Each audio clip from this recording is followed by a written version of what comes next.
For example आप live class में आए, ये सामने आपकी जी स्क्रीन है और इस स्क्रीन पर आपकी नजरें हैं और नजरों के साथ साथ आपके पास में 2 नोटबुक खुली हुई है। ये 2 नोटबुक खुली हुई है। ये है आपकी रफ बुक, रफ नोटबुक। ना ही ये आपकी प्रैक्टिस नोटबुक है और ना ही ये आपकी नोट्स वाली है, और ये है आपकी नोट्स वाली बुक। यू हैव टू फॉलो कि कहां पर आपको कैसी बातें करनी है, समझ में आया? कहां पर आपको कौन से स्टेप्स फॉलो करने हैं। सामने लेक्चर चल रहा है, मैं कोई थ्योरेटिकल चीज या फिर कुछ कॉन्सेप्ट समझा रहा हूं। यू आर एक्सपेक्टिंग कि सर आप वो 10 मिनट लगाने के बाद में स्क्रीन से साइड में हो जाएंगे, फिर आप मुझे 3 मिनट एक्स्ट्रा देंगे कि बेटा अब लिख ले।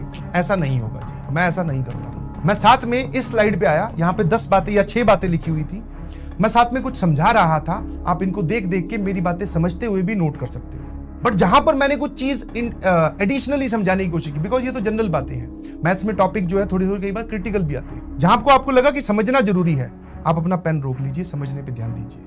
बिकॉज नोट्स की तो पीडीएफ आपको लेक्चर के बाद में मिल ही जाएगी। समझाने वाले के लिए आपको फिर वीडियो लेक्चर देखना पड़ेगा, that is a time taking process. तो आपके सामने कुछ आया, जितना आप उसमें से लिख सकते हो फ्री हैंड रहते हुए, उस लिखने में भी आपकी फर्स्ट प्रायोरिटी समझना होना चाहिए। समझने के बाद में आप कुछ ऐसी बातें बोल रहे हो या फिर आप भी हमारे साथ साथ में लिख रहे हो, तो आप भी मेरे साथ साथ में लिख सकते हो कि हाँ आपने ये बोला, बट हाँ आप बोल रहे हो कि समझो भाई ये बात इंपॉर्टेंट है, तो पेन छोड़ देना, समझने पे ध्यान देना है, एकदम आंखें और दिमाग खोल के। तो जैसे भी मैं स्लाइड पे जाऊं, आपको कुछ दिख रहा है, आप अपनी नोट्स में लिखना स्टार्ट करो। मैंने बोला समझना है, रुक जाओ, ठीक है सर रुक गए, बट आपने समझाने के बाद में तुरंत अगली स्लाइड पे चले गए। हमारे तो 5 पॉइंट रह गए, अभी भी 3 ही लिख पाए थे, 2 पॉइंट रह गए, कोई बात नहीं, उतनी जगह छोड़ दे, वो आपको क्लास कंप्लीट होने के बाद में। फिर डायरेक्टली मैं आ गया सवाल पर, ठीक है। इसके बाद में मैं आया क्वेश्चन, मैथमेटिक्स है ना, तो क्वेश्चन आ जाएगा। सर क्वेश्चन की स्टेटमेंट, ऑप्शन।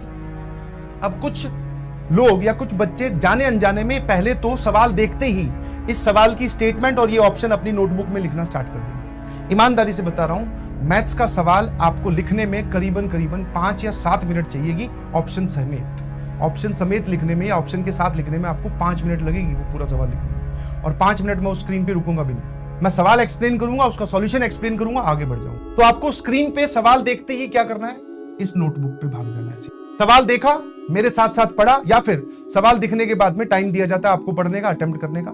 सवाल पढ़िए स्क्रीन से और उसका सॉल्यूशन यहां नोट कीजिए, नोट नहीं कीजिए, उस सवाल को यहां सॉल्व कीजिए रफ कॉपी में, उस सवाल को सॉल्व कीजिए रफ कॉपी में। तो मतलब मैं क्या एक्सप्लेन करना चाह रहा हूं, अगर आपकी मैथ्स की क्लास में सवाल आया है तो ये वाली नोटबुक का तो काम ही जीरो हो गया, इसको साइड में कर दो, इसको आगे ले आओ।